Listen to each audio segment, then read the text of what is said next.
Is A Song of Ice and Fire by George Martin for you?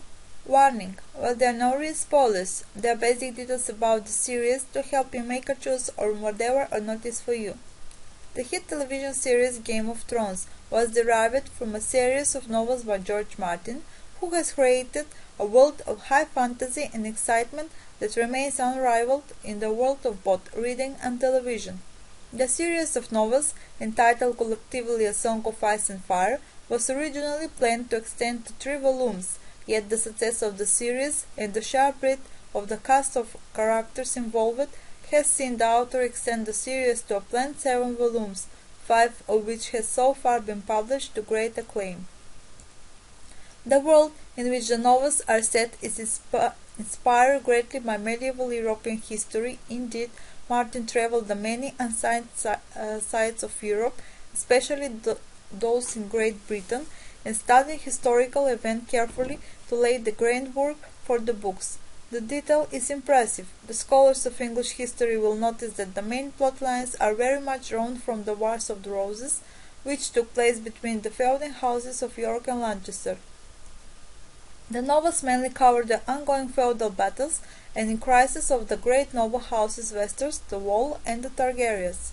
The many threads that link these three have their roots in genuine events from history, and the wonderfully rendered description of the continent on which they live, Westeros and Essos, paint a picture of a time very different to today. Writing in an engaging and fast-paced style, yet managing to keep us informed as to the minute detail that make the land so real, the books add an aura of sense and understanding that is sometimes lost in the necessary compacting world of the TV series. Book 1: A Game of Thrones. The first book in the series, A Game of Thrones, introduces the reader to the main characters and branches out across 3 central plot lines. In the Seven Kingdoms tells the tale of the Lord of Winterfell, Eddard Stark, and his convoluted and troubled family. Eddard has 6 children, 5 legitimate, 1 not, and the plot involves incest, murder, and a clutch of direful puppies, which are center of the story. As with all good yarns, the battle for the head of the house is the central point. On the Wall makes up the entry to the novel, and introduces to the wonders of the magical 300-mile-long wall of ice and stone that protects the 7 kingdoms from the Wanderers beyond, and the Night Watch, who are detailed to man and defense. Eddard Buster's son, Jon, joins the Night Watch, which allows the reader to see its many flaws. The third thread is in the East, which is set in the free city of Pentos and covers the initial story of the Targaryen. It also introduces us to one of the most important figures in the whole series, Daenerys, sister of Mad King Viserys, who uses her to secure an army intended to overthrow the throne of Westeros. Other themes include magical treasures, execution, and, as in the norm, a battle for the crown. It is noticeable that the book differs from the television series in its approach, with the plot lines delivered in a less detailed manner and the entire story contracted for television. Also, elements of the first book spread beyond the first series of the TV series, while there are other elements that we have not yet read. They appear in later volumes, woven into the opening series. Overall, the books give a better depiction of the timeline. Book 2: A Clash of Kings. As with the first novel, the second, A Clash of Kings, takes us through the 3 main plot lines of the 7 kingdoms, the Wall and the East. In the former, a civil war raged with the north and south of Loggerheads. Robb Stark, son of the now dead Eddard, is declared king of the north, while 3 of the Baratheon family all have designs on the throne of Westeros. The war that ensues is bloody and tireless and results in many changes in the family hierarchy.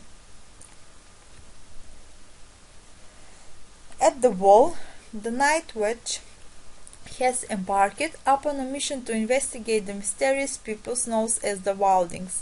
They discover that they have a fortress and decided to advance. However, the Wildings are too fierce and the Nightwatch face defeat. The result is a failed infiltration attempt, and is eventually discovered that the wall is to be attacked by tens of thousands of Wildings along with their collection of magical beings. In the East, Daenerys has gained a gang of followers and a degree of power, as well as some baby dragons, which ensure her notoriety, and is set up on the throne of Westeros herself.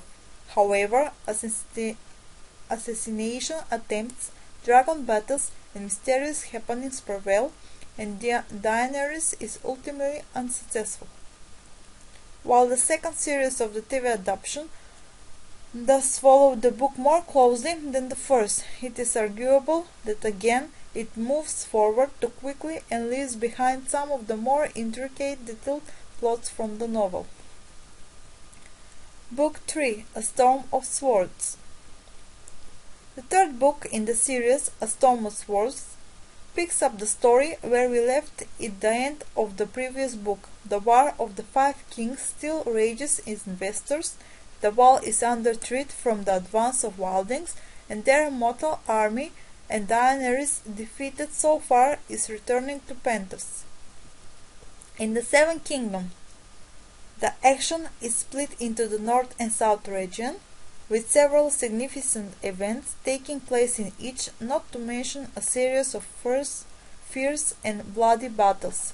The novel introduces the Brotherhood Without Banners, a revolutionary group hell-bent on revenge and power, and central to the plot in the North is the Red Wedding, opposite by many of the families involved, and further enraging the battles that are taking place, the wedding in the central theme around which the plot unravels. At the wall, the threat of attack by the Wildings is looming, and the small army of the Nightwatch can do little but wait. Murder and fighting are prevalent, but throughout it all Jon Snow is offered the title of Lord of Winterfell by the surviving and yet weak king Stannis, thanks to a mystical appearance of the ghost of his dead direful. Jon refuses. He instead returns as the new commander of the Nightwatch. In the East, Daenerys is becoming more unhiding, and with the gift of a dragon, secures and services of a slave army to overthrow and ransack the city of Meereen. However, she discovers traitors in her minds, yet offers them a deal. They take up her offer, and with the help of others successfully overthrow the city. The rule of Meereen she sees as a precursor to her rule at Westeros. The Interim. It is at this point that the author came upon a problem. His next book had originally intended to be set 5 years after the end of the third novel. This, he believed, would allow him to concentrate on younger characters who had not yet had time to develop. However, Martin also faced the problem that his characters, and there are a great many more than the few central ones we have mentioned so far, were not flung far and wide across the continent.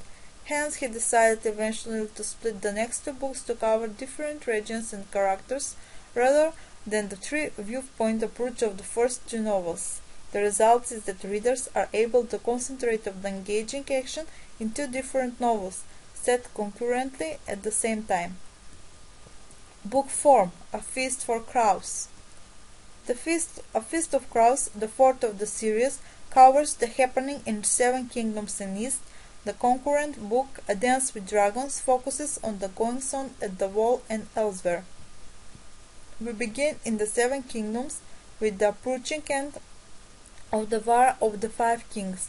However, the prologue introduces an intriguing character, Pate, who is quickly poisoned, and yet his place in the tale is yet unresolved.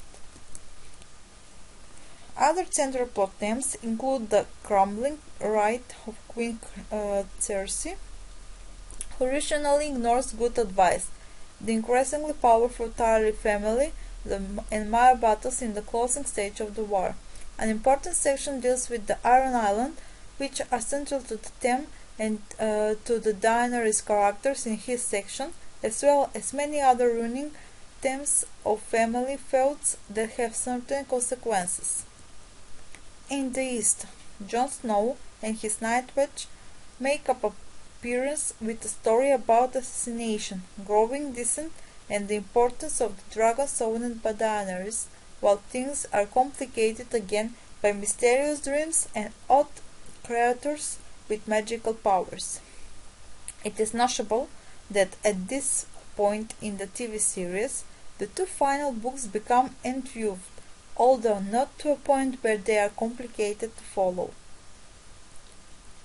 Book 5: A Dance with Dragons.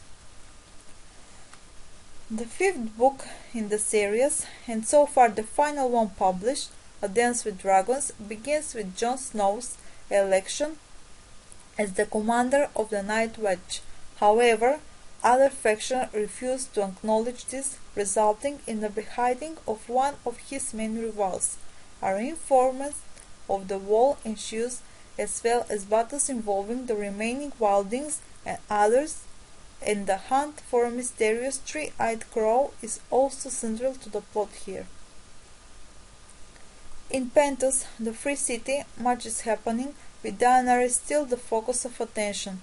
She remains in Meereen as ruler, still hoping this is the precursor to her tenure as the ruler of Westeros.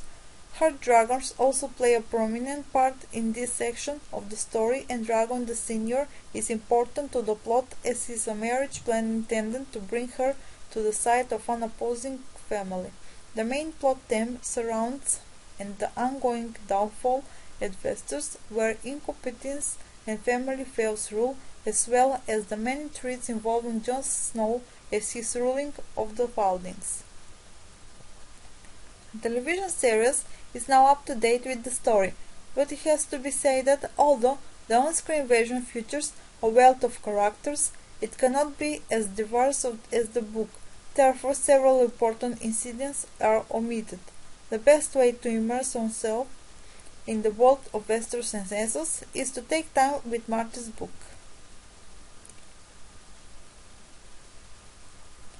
The overall sales figures vary.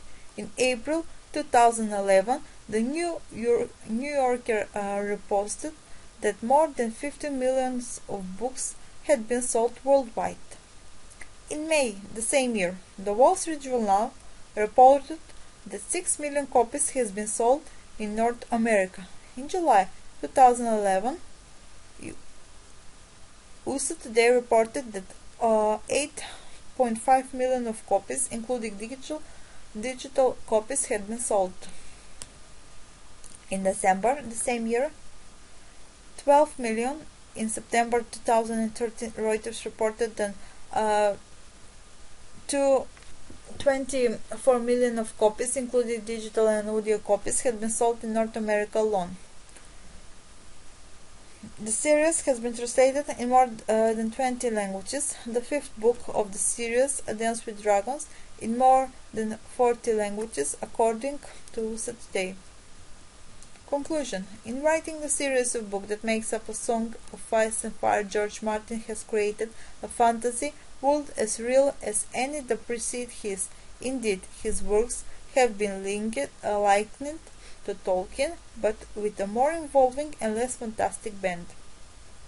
That his main characters are clearly influenced by and based upon real historical figures, particularly those from British medieval history, makes the whole seemingly believable and enables the readers to become more immersed in the world of the many characters who are well drawn and engaged.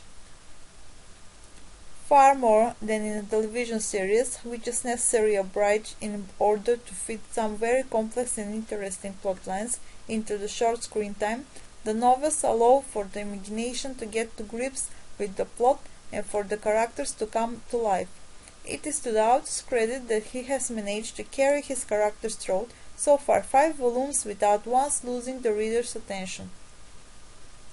That he needs at least 2 more novels to apparently conclude the story shows just how much is going on here, and it must be say that the above plot summarized and brief and by no means comprehensive. One can only get a true feel of the majesty of Martin's writing and of the world he has created by reading these wonderful stories.